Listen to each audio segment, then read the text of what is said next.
এই টানাটানি বাদ দেওয়া দরকার। আমরা ইয়া রাসূলুল্লাহ বলে একটু আওয়াজ দেই, আল্লাহর নবীর এখান থেকে যদি আমরা ইয়া রাসূলুল্লাহ বলে আওয়াজ দেই, ভালোবাসার আওয়াজ যদি হয়, আমার নবী আওয়াজটা শুনে আমাদের এই বিশ্বাস আছে না নাই? তাহলে কোন ভালো বিবেকবান বান্দা এটা বলতে পারেন, এটা ফালতু স্লোগান বলা উচিত হবে না, এটা ফালতু স্লোগান বলা উচিত হবে না। হ্যাঁ, তোমার দৃষ্টিতে আল্লাহুম্মা সাল্লি আলা হয়তো সহি শুদ্ধভাবে পড়া হয় নাই।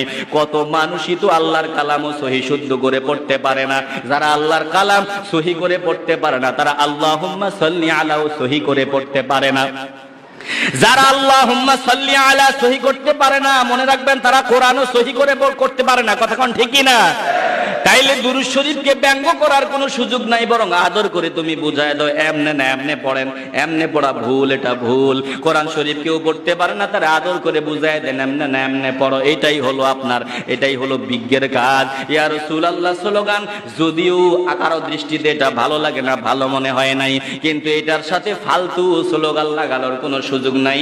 এই স্লোগানের সাথে ফালতু আওয়াজ দেওয়ার কোনো সুযোগ নাই। আওয়াজ দিয়া কোন ঠিক কিনা? এটার সাথে ফালতু শব্দ তো আসবে না।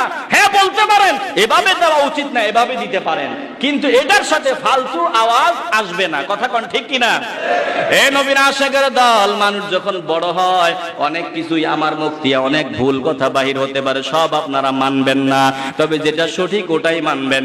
ভুল কথার জন্য আমরা শুধরানো দরকার। আমি যদি বাজে কোনো কথা ঢুকায় দিই, ওটা এভাবে বলা উচিত হয় না, অন্তত এটা বলা দরকার। যারা এটাও স্বীকার করে নেয় না, অহংকারী করবে, অহংকারী করলে জীবনের সব গোলামি বরবাদ হয়ে যাবে। আওয়াজ দিয়া কোন ঠিক কিনা? আমরা সব মুসলমান যে কিয়াম করে সে কি আমাদের দল থেকে বাহির হয়ে গেছে নাকি? কথা বলে না, বাহির হয়ে গেছে? যে দুরূদ শরীফ পড়ে সে কি আমার দল থেকে বাহির হয়ে গেছে?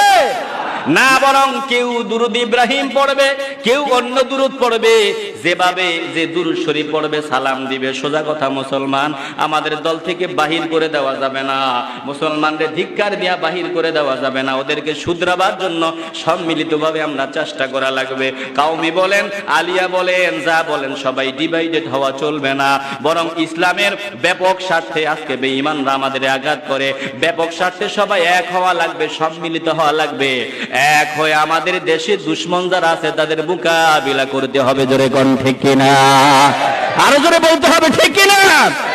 এই সমস্ত জিনিস নিয়ে মারামারি করলে তো সবই শেষ। মনে রাখবেন, আল্লাহ নবীর স্মরণকে সমুন্নত করে দিয়েছেন কে? আহারে, আজকে দেখেন না আমাদের ভিতরে চিন্তাই নাই। এরপর আল্লাহ পাক বলেন ওয়ারাফা'না লাকা যিকরাক, আমি আপনার স্মরণকে সমুন্নত করে দিয়েছি। ইন্না মা'আল উসরি ইউসরা, কোনো টেনশন নাই, যত কষ্ট আছে কষ্টের সাথেই আছে আবার শান্তি। চিল্লায় কোন সুবহানাল্লাহ। ফাইন্না মা'আল উসরি ইউসরা, কষ্টের সাথেই আছে শান্তি। কষ্টের সাথে কি আছে? কষ্টের পরেও বলেন নাই, এ কথা দুইবার বললেন, ইন্না মা'আল উসরি ইউসরা, কষ্টের সাথেই আছে শান্তি। আল্লাহ কত সুন্দর কথা বললেন, কষ্টের পরে বলেন নাই কষ্টের সাথেই শান্তি। ভালো করে খেয়াল করে নেন, আমরা যে মসজিদে বসলাম, গরমে কষ্ট, যতক্ষণ মসজিদে আছি কষ্ট আছে না নাই? জোরে বলেন না, কষ্ট আছে না নাই? গরম, এসি নাই, কষ্ট। আবার এই কষ্টের সাথে মজাও আছে না নাই? কষ্টের পরে না, কষ্টের সাথেই এই মজা। এটা কষ্টের সাথেই মজা। যত কষ্ট করবেন ততই মজা, দিনের পথে যত পরিশ্রম করবেন ততই মজা। এজন্য আল্লাহ বলেন ইন্না মা'আল উসরি ইউসরা, দুইবার বললেন, কষ্টের সাথেই আছে শান্তি। একজন বিয়ে করবে, রওনা দিছে, বিয়েতে কষ্ট আছে না নাই? কথা বলেন না কেন?